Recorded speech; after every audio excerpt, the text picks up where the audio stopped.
All right, today we're jumping into a topic that is absolutely everywhere right now, artificial intelligence. But we're not just going to talk about what it is. Nope, we're going to stage a full-on debate. Is AI this incredible tool that's going to lift us all up, or are we heading into some tricky territory? Let's get right into it. Just picture this for a second. You wake up and your house just knows. The curtains open, the door locks itself as you leave, and your car pulls up to the curb all by itself. Sound like a movie? Well, it's not science fiction anymore. This is the world that AI is building for us, right now. And this super smart world, it's all powered by one thing: artificial intelligence, or as you probably know it, AI. It's a technology that's already changing our lives in big and small ways, so it's really important that we understand what's going on. So, what even is AI? Well, let's go back to the beginning. The guy who came up with the name John McCarthy, people call him the father of AI. He described it as the science and engineering of making intelligent machines. Basically, the whole idea was to build machines that can think, learn, and figure things out, kind of like humans do. But as we're about to see, it's not quite that simple. And that brings us right to the heart of our debate. In one corner, you've got the huge advantage.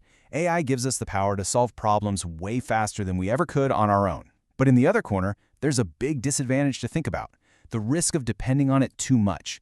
Could we lose some of our own brain power? Let's break down both sides. Okay, let's kick things off with the number one reason people are so excited about AI. It's unbelievable speed. And we're not just talking about faster computers here. This is a total game changer for how we can solve the world's biggest challenges. The real magic of AI is its sheer scale. It can sift through giant mountains of information in the blink of an eye, a job that would literally take a person a lifetime. This is what makes things like self-driving cars possible. They have to process millions of bits of info every single second just to stay on the road. It's also how advanced security systems can spot trouble in real time. But, like with anything, there's another side to this coin. As we start to let AI do more and more for us, a really important question comes up. What happens if we start relying on it a little too much? Here's the main concern.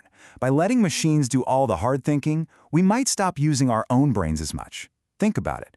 Could our own problem-solving skills, our memory, or even our creativity start to fade if we just let the robots do all the heavy lifting?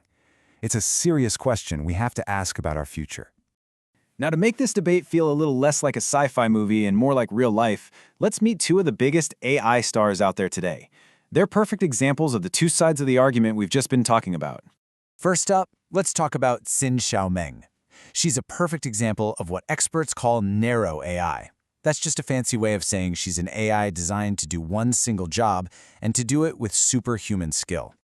So get this, Xin is the world's very first female AI news anchor. She works for a news agency in China, and her only job is to read news stories from a script. She can do it 24/7, she never messes up a word, and she can even make human-like facial expressions.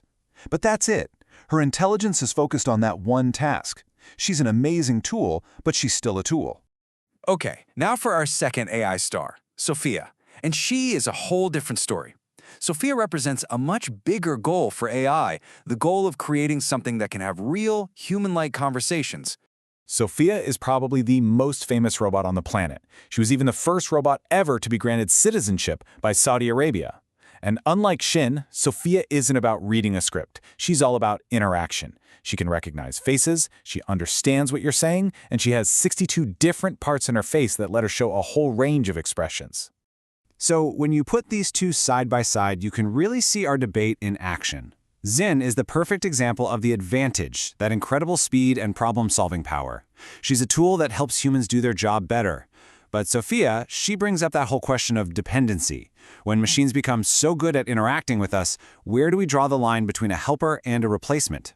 So, we've looked at both sides of the argument. We've met two very different kinds of AI. So, where does that leave us?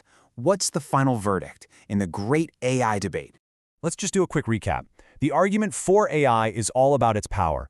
It's a tool that can help us solve enormous problems at speeds we can't even imagine.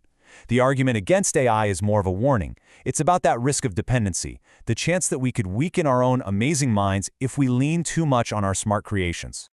At the end of the day, there isn't a simple winner in this debate.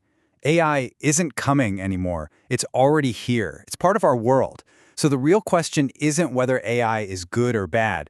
The real question for all of us is, what are we going to do with it?